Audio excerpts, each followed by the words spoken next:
We're going to talk about three-dimensional breathing, and this is kind of how we think about a three-dimensional breath when we do it. Okay, so the first thing is kind of get into a comfortable position on your back. Knees are going to be bent, and we can go over pelvic position and stuff, but right now I just want you to find a comfortable position of the pelvis, head and neck. Support your head if you need to. And I want you to just take a deep breath in.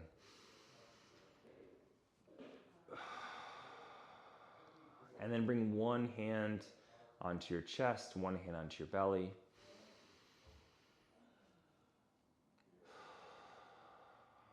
And take a deep breath in again. Notice which hand rises first, belly or chest. Okay, keep that in the back of your head. And you can do that again if you need to. And then I want you to take a deep breath and notice where you have access. Notice where you feel like the breath goes naturally. So deep breath in and exhale. So do you notice that, oh, I can breathe into my belly, or I can breathe into my chest. I don't feel like I'm breathing into my lower back at all. Notice those things. Do you feel like you're breathing wide? Let's do a couple more, just again, awareness breaths.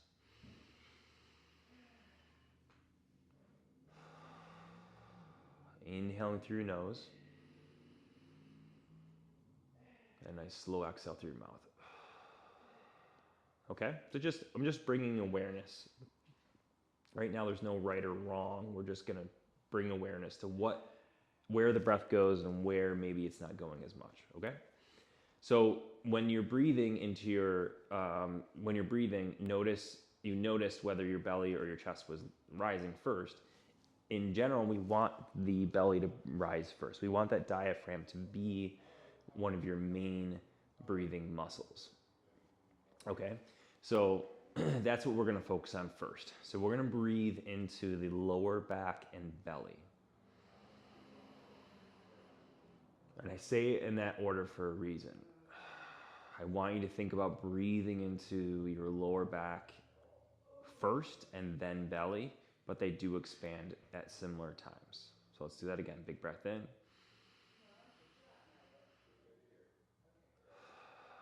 And notice whether you have access to that lower back and belly. Okay? Then you're going to breathe into your rib cage wide. So if you take your hands and bring them to the sides of your ribs, and you're just going to take a big breath there. And you want to feel like the ribs are expanding out wide. And they should come back in when you exhale. So big breath in. And exhale. Okay, notice whether you have access to that breath. And then next, you're going to be breathing into your upper back and chest. You can place your hands on your chest or just at your side, and you're going to breathe into your upper back and chest.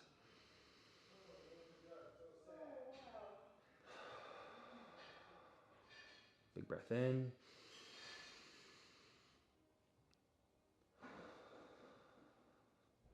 Okay.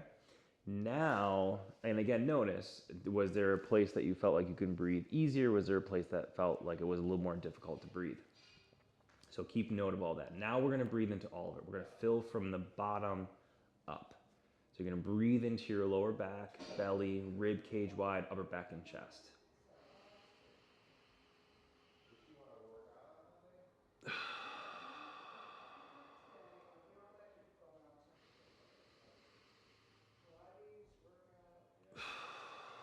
And really feel like you're breathing from the lower back, belly, rib cage wide, upper back, and chest.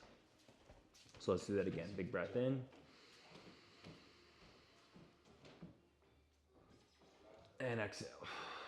And the exhale can be in the reverse. So you can feel like you're exhaling and it's emptying from the top down.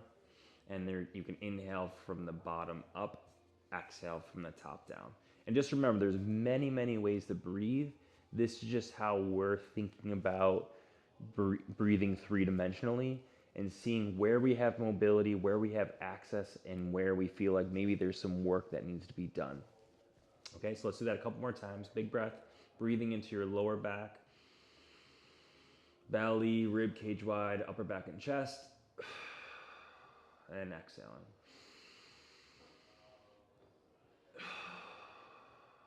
Okay.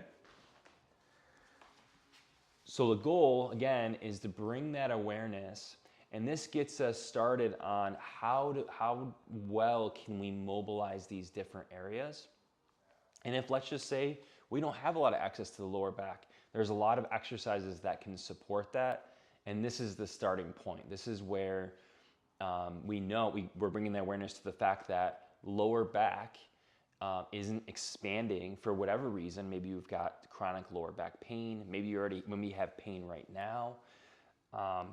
Maybe it's just you have had history of injuries, or it's just a place that you haven't accessed on a regular basis just because you didn't know. So the beauty of this is it brings this awareness to how well we can mobilize with our breath, and that's such a simple practice. So I love to start this with a lot of programs, is working on the breathing. And then again, exercises like even just like a side bend or mermaid position in Pilates can help us open up the sides and be able to access the sides of the ribs with a little bit more ease. So try that out. Again, working on this nice three-dimensional breath. This is kind of how we think about it. You're accessing the lower back and belly, which is more of a diaphragmatic breath. We're accessing the rib cage wide, which is more of like this intercostal breath. And then we're accessing the breath in the upper back and shoulders, which is more like shoulders, clavicle, neck, those kinds of muscles that are supporting that breath.